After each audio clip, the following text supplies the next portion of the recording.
दोस्तों नमस्कार। आप देख रहे हैं मनोज सिंह ऑफिशियल और मैं मनोज सिंह। किरण पब्लिकेशन बहुत अच्छा बुक अपना प्रकाशित किए हुए हैं। आप सभी लोग किरण पब्लिकेशन का बुक ले लीजिए और अपनी तैयारी में लग जाइए, क्योंकि किरण पब्लिकेशन के बुक में मैंने किरण पब्लिकेशन का बुक स्वयं पढ़ा है और पढ़ता भी हूँ।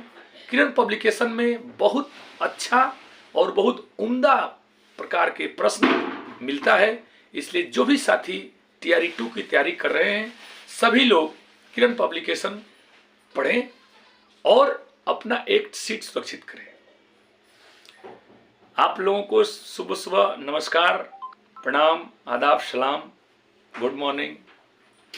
सभी लोगों के लिए एक अच्छा न्यूज़ भी, और जो 37 प्लस ईयर ओल्ड हैं उनके लिए एक खराब सूचना।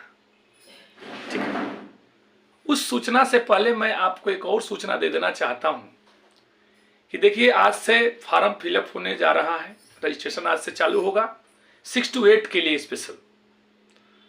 तो जितने भी साथी 6 से लेकर 12 तक फॉर्म फिलअप करने जा रहे हैं उन साथियों के लिए सुबह सुबह आप लोगों से मैं बता देना चाहता हूं।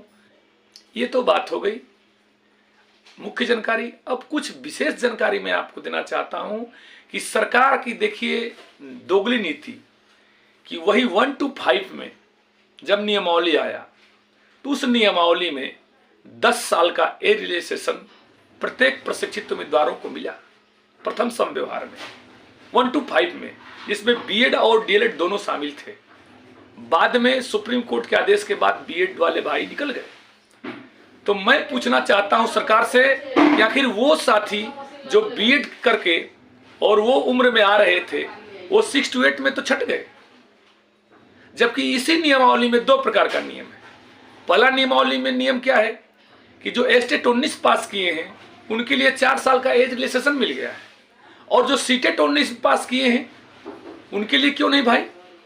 तो इसलिए सभी साथियों से मेरा निवेदन है कि आप ये जान लीजिए कि इस नियमावली पर चैलेंज होगा और पटना हाईकोर्ट हमारे प्रदेश अध्यक्ष त्रिपुरारी झा के नेतृत्व में होगा, और जिन साथी को पिटिशनर बनना होगा वो त्रिपुरारी बाबा से संपर्क करेंगे और पिटिशनर बनेंगे।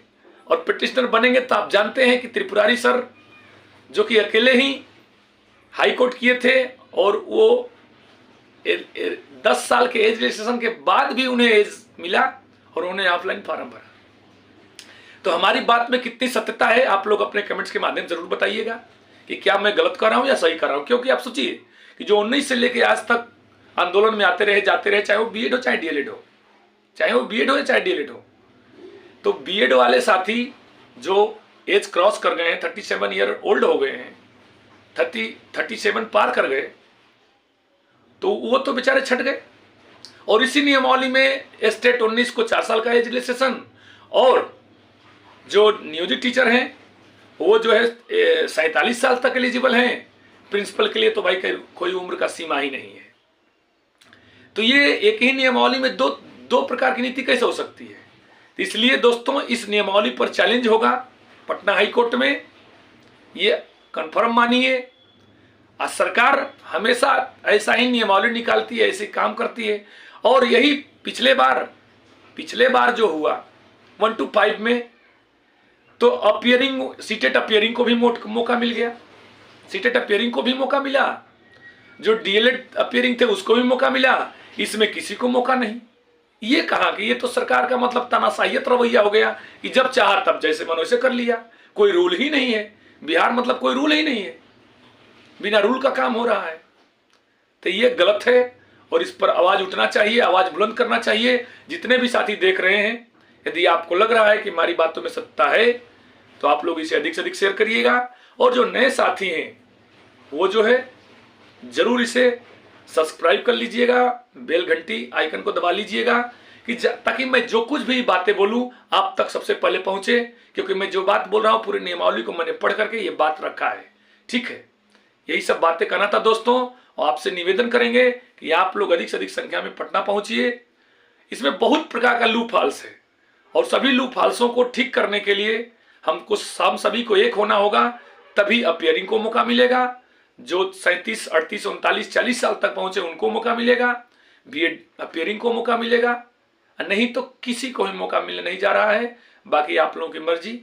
धन्यवाद।